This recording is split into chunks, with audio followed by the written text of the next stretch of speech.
bagus sekali. Jadi di sekitar kita bisa melihat adanya panci, ya, ember, termos, wajan, ya, sendok garpu dan setrika.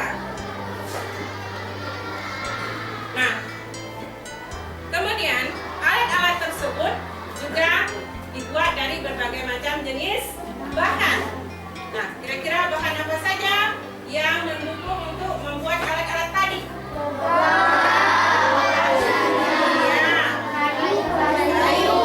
Ada plastik, ya, ada plastik, kayu, kertas, karet, ya, ada lilin, aluminium, tembaga maupun besi dan logam. Nah, semua, ya, alat-alat ini tentu dibutuhkan oleh makhluk. Nah, berdasarkan, ya, kemampuan dalam menghantarkan panas, benda dapat dikelompokkan menjadi 2. Apa saja? Bagus, konduktor dan isolator. Ya, konduktor dan isolator. Sekarang kita akan melihat satu persatu. Yang pertama adalah konduktor. Nah, sebelum kita memasuki, ya, sebelum kita melihat apa itu konduktor dan isolator, maka kalian harus mengetahui terlebih dahulu bagaimana, ya, terjadinya perpindahan panas.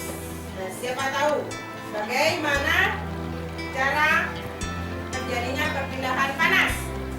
Perpindahan panas dapat terjadi melalui 3 cara. Itu ada konveksi, konduksi, dan radiasi. Nah, yang pertama kita akan lihat konveksi. Apa itu konveksi?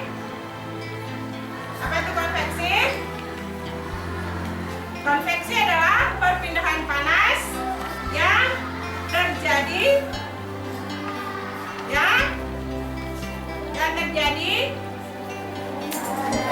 disertai dengan perubahan zat berantaranya. Jadi perpindahan panas yang disertai perpindahan zat berantaranya disebut dengan konveksi. Nah, apa contohnya? Zatnya berubah. Apa contohnya? Kalian pernah lihat es? Ketika dimasukkan ke dalam kulkas, ke dalam air panas, dia akan berubah menjadi dari beku, dia akan berubah menjadi mencair. Perpindahan panas yang disertai perpindahan zat berantaranya disebut dengan konveksi. Maka ujung sendok yang tidak ikut tercelup ke dalam air panas akan terasa panas. Kenapa? Karena ada perpindahan panas cepat atau menghantarkan panas yang cepat dengan baik. Ya, bagus. Itu Siva. Jadi, benda yang dapat menghantarkan panas dengan baik disebut dengan konduktor. Benda yang dapat menghantarkan panas dengan baik disebut konduktor. Nah, sekarang benda apa saja kira-kira yang termasuk ke dalam konduktor? Kaca. Nah, kaca. Apalagi? Aluminium. Apalagi? Sendok. Apalagi?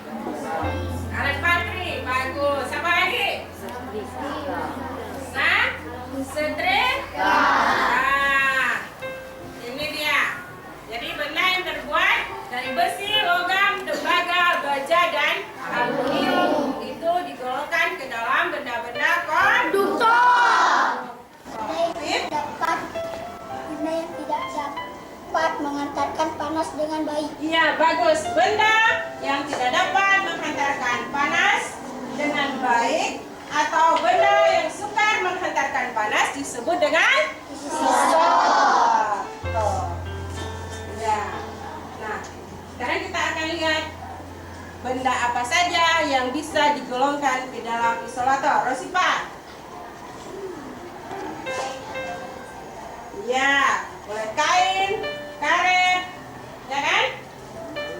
Apalagi kayu, plastik, juga kertas. Itu contoh-contoh benda ya yang dapat digolongkan ke dalam isolator. Nah, kita akan lihat contoh pemanfaatannya. Apa kira-kira? Kita sering lihat ibu memasak dan juga sering melihat setrika. Di mananya yang disolotor? Dadangnya. Dadangnya tidak dapat menghantarkan panas, sehingga ibu bisa menggosok dan baju dapat disetrika dengan baik. Nah, setelah kita melihat sekilas tentang konduktor dan isolator, maka sekarang kita akan mencoba melakukan percobaan agar kita bisa merasakan sendiri bagaimana cara atau proses terjadinya perpindahan panas. Nah, anak ibu semua coba keluarkan bahan yang sudah ada di depan. Di depan sudah disediain kertasnya tadi, kemudian taruh kayu di atasnya, yang paling besar ya, yang warnanya krem. Ya, taruh kayu, kemudian taruh lilin. Ya, lilinnya semuanya di atas kayu, di atas kertas.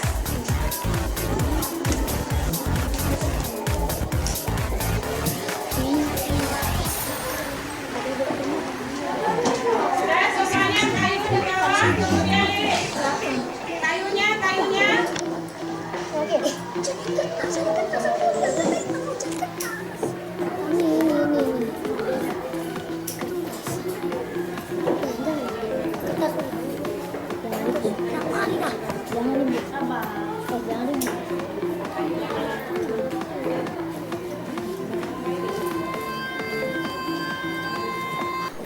Yang mana lagi?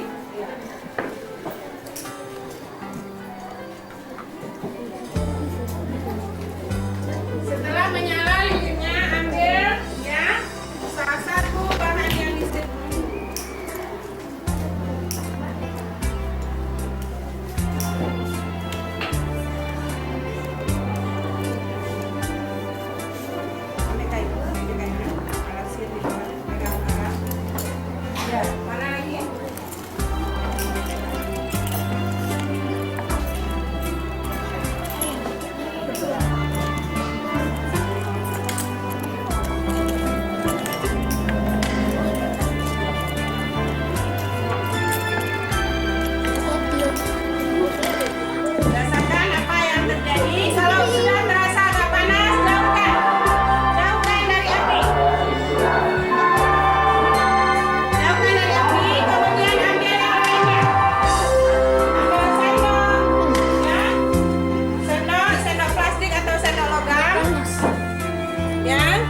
kayu, isolator, untuk menjadi gagang sumbu.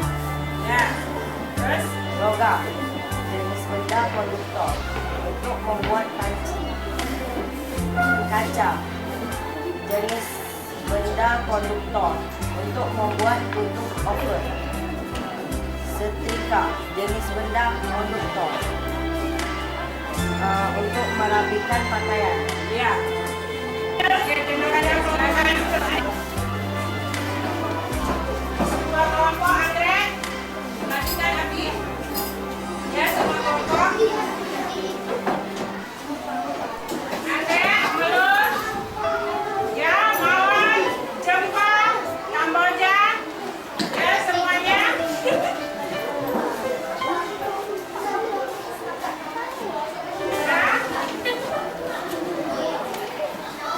Satu lagi. Anggrek. Anggrek. Ya, kumpulkan hasil kerjanya. Nah, sekarang kita akan coba melihat kembali apa itu konduktor dan apa tadi konduktor? Konduktor